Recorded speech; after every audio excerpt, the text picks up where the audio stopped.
Hello, very good morning and welcome to Athavan newspaper highlights. Today is Saturday, 1st of October 2016. This is Edward Udaydas Pillai with the highlights of today's English newspapers. As usual, we have three newspapers for the highlights: Daily Mirror, Daily News and Ceylon Today. Firstly, let's have a look on the Daily Mirror.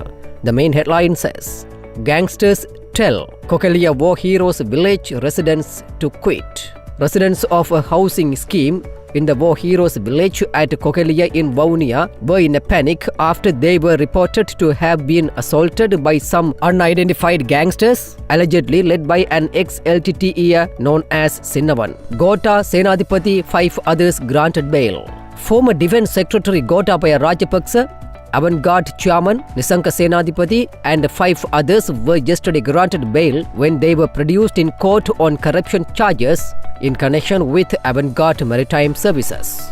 Using fake documents to obtain passport, CID files charges against Vimal's wife.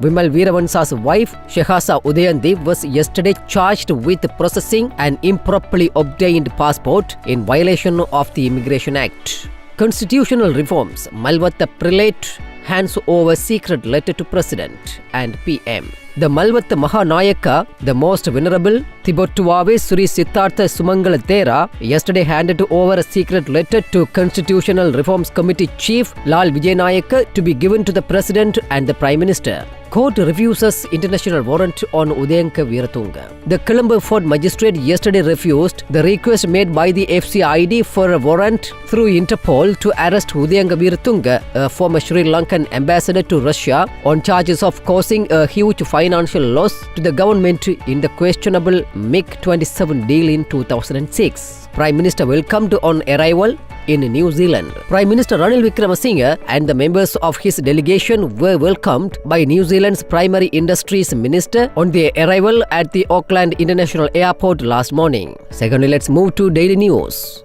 Malvatta Mahanayaka tells Constitutional Council status of Buddhism, unitary nature should be preserved. Mahanayaka of the Malvatta chapter, most venerable Thibuttuave Sri Sumangala Thera, yesterday reiterated that good characteristics of the present constitution should be made entrenched provisions when the new constitution is being formulated. The Mahanayaka Thera opined that the unitary status of the country and the right status and respect to Buddhism should remain intact when the new constitution is being drafted. Lanka may skip SAARC summit. Sri Lanka yesterday followed Bangladesh, Bhutan and Afghanistan in declaring its intention to skip the upcoming SAARC conference scheduled to take place on November 9 and 10 in Islamabad. The Foreign Affairs Ministry released a statement confirming its withdrawal from the conference. Under 16 age group, around 600 deaths annually due to injuries-related causes. Around 600 children under 16 years die each year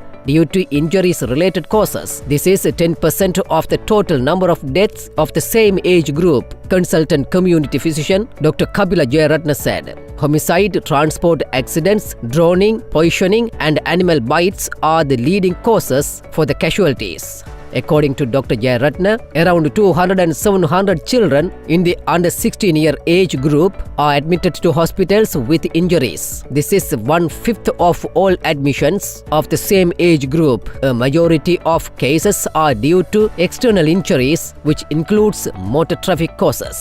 Finally, let's move to Ceylon Today. The main headline says, 19th SAARC Summit, Sri Lanka expresses stance, regrets prevailing environment blocking SAARC Summit in Pakistan. Sri Lanka regrets that the prevailing environment in the region is not conducive for holding the 19th SAARC Summit in Islamabad on 9 and 10 November 2016, the Foreign Minister said yesterday. Peace and security are essential elements for the success and meaningful regional cooperation for the benefit of the people of South Asia. As a founding member of SAARC, committed to regional cooperation, Sri Lanka hopes that the steps required to ensuring our region's peace and security will be taken to create an environment that is conducive for the pursuit of regional cooperation. Sri Lanka condemns terrorism in all its forms and manifestations and stresses in this regard the need to deal with the issue of terrorism in the region in a decisive manner. 2 arrested with 10 million rupees worth hashish. The Special Operations Unit of the Excise Department has arrested a man and a woman along with 11 kilograms of hashish valued over 10 million rupees. Sources said the two suspects are alleged to be involved in a large-scale hashish distribution network via Nepal and India, sources said. With that, let's come to an end of today's paper highlights. We will come with more news tomorrow morning. Thanks for listening to Athavan Newspaper Highlights.